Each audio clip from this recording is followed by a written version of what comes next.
we're doing something very special today. We're chasing one of the most iconic Australian sport fish, the Barramundi. We're in Queensland, 135 kilometres north of Mackay in the famous Peter Faust Impoundment Dam.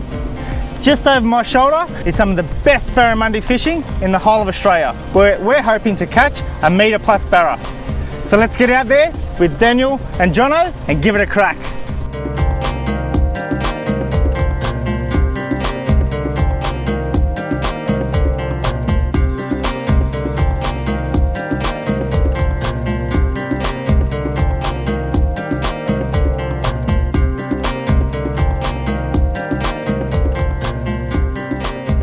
We've motored on in our spot with the electric and thrown the anchor out and motored up just on the edge of a little channel. Do you want to talk us through, Dan, why we're fishing here? Yeah, Anthony, we've got a few channels that actually flow into the creeks around us. Yeah, this is a nice weedy sort of point that comes out off one of those points over there. Yep. And the barra will basically be in the deeper channels, and as they come up to feed, they'll feed up onto the edge of this island. The main structure on that island's mainly just weed and a few spindly trees. So they'll just come up from the edge of that and hopefully we'll intercept one. Right, and you've rigged us up with these Rapala, I suppose they're sort of shallow divers? Yeah, mate, these are Rapala X-Wraps, and basically they're a suspending lure out of the packet. They have a short bib on them, so they go down to about 5 foot. Yeah, they're just basically a shad style lure. Great reflection, great finish on them. Now, is there a reason why we're using the shallow diver today over like a surface lure?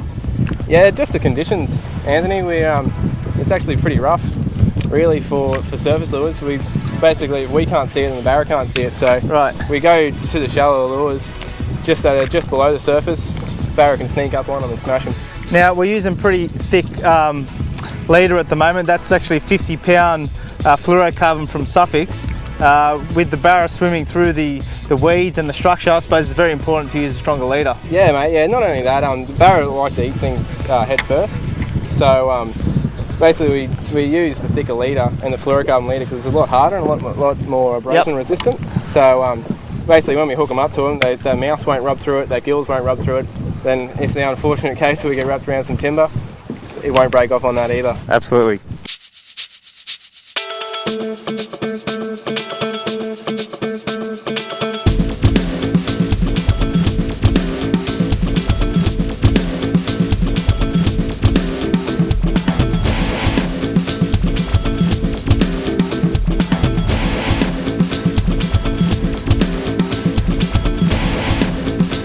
There you go. Well done, boys. Sensational fish. Look at that. Taking the spotted minnow X-Wrap. Now you can see the reason why you fish with a long leader there. You can see the length of the fish, and there's the length of the leader.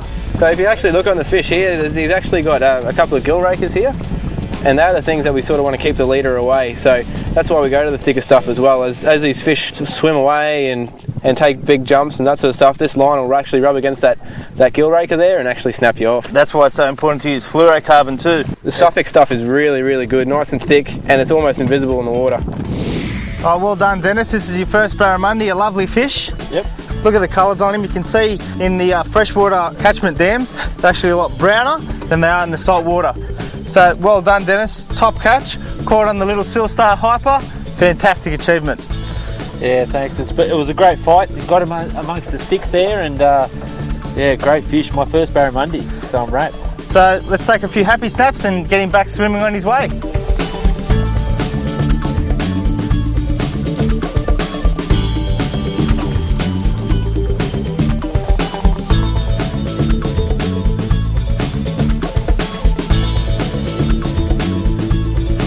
So we're just at another weedy point here next to a deep channel, and as you can see on the right hand side here, bait skills actually come through, so you can see the clump of bait there as well as the scattered shadows. So basically that bait fish is just out to our right hand side, not too far. It's probably about 5 foot off the bottom.